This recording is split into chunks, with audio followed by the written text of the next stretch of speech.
go through life, and some people, they ignore the physical.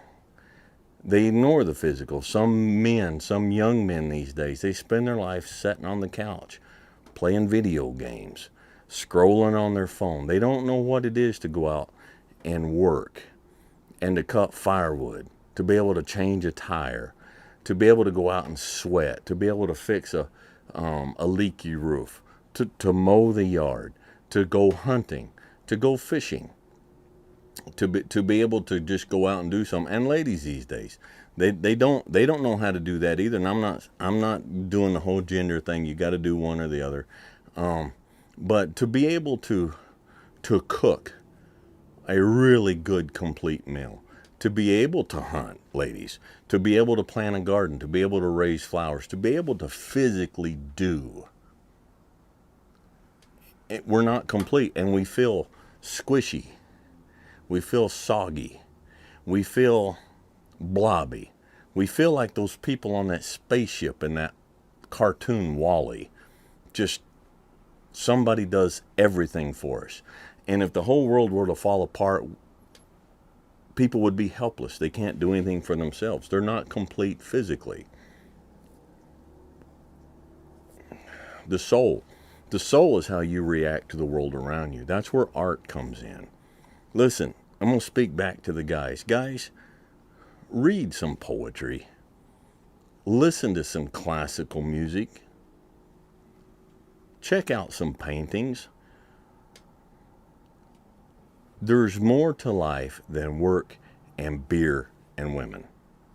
There is, okay? There's a beauty out there that feeds your soul. And if we don't touch, if we don't plug into the soul, and we don't plug into the beauty of what's out there, then we're just a lug. You know, we're a drone. We're plowing through the dirt, and we're not looking up at the sky above us. We don't stop and listen to the cicadas in the trees. We don't watch the butterflies that are around. It don't make you a sissy. All right, I don't think there's anybody out there that knows me that would consider me to be a sissy. All right,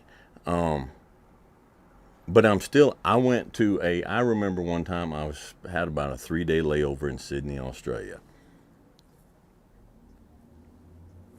Jesse was with me at the time. And I went to their big museum of art there in Sydney, Australia. And I saw a painting. This is what I'm talking about, okay? I saw a painting on the wall, and it just stopped me in my tracks. And there's no reason why it should have. And I went back and I looked at it, and I just was mesmerized by it. And I remember it to this day, and that's been years and years ago. And the painting is not some world famous Mona Lisa or something like that. I think it was called A Widower and His Daughter.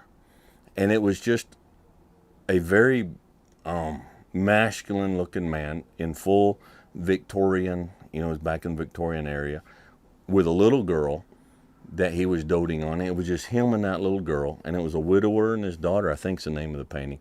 But it just reached down inside and grabbed me. When was the last time a song or a painting or a poem or something you saw in nature just reached down and plucked the string of your soul?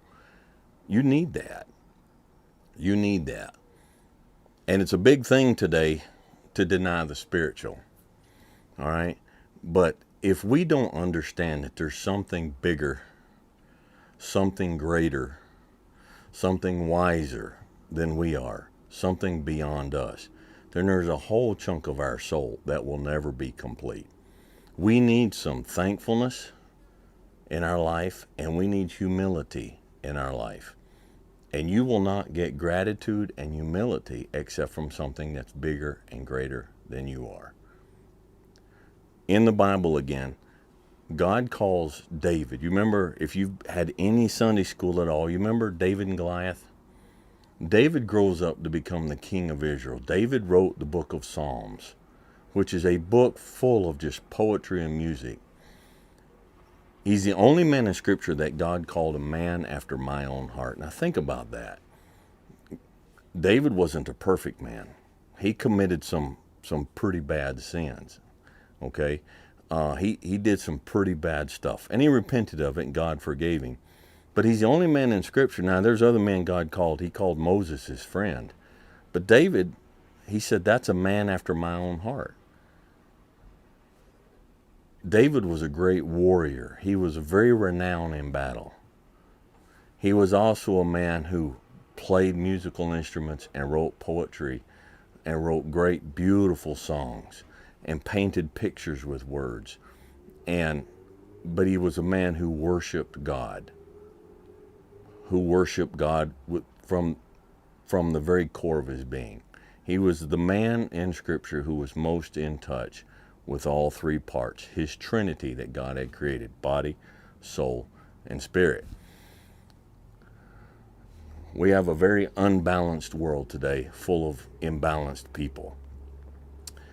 So it's a concept, I know, that maybe might be new to some of you, but just sit down and take thought sometimes.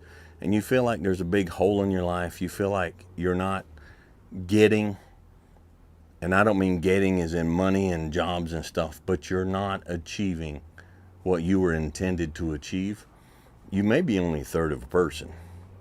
You may be only 2/3 of a person. There may be an entire swath of you that you've never considered, that you have abandoned, and that you have left off. Religious people do the same thing. All right? Religious people who have no sense of soul, who have no sense of the physical.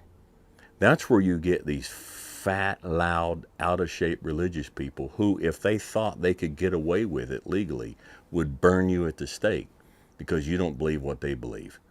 They're just as guilty. They're only a third of a person. They are not in touch with the beauty that God has created, and they're not in touch with the physical man that God created, or woman that he intends them to be. If we get out of balance in any area, we can become a very ugly, unhappy, misshapen soul. All right? So this week on the mountain was a trip of a lifetime for me. It was a great trip. And there was a moment in time up there where I felt that I had reached that point where I was in balance. My body was tired and satisfied and happy.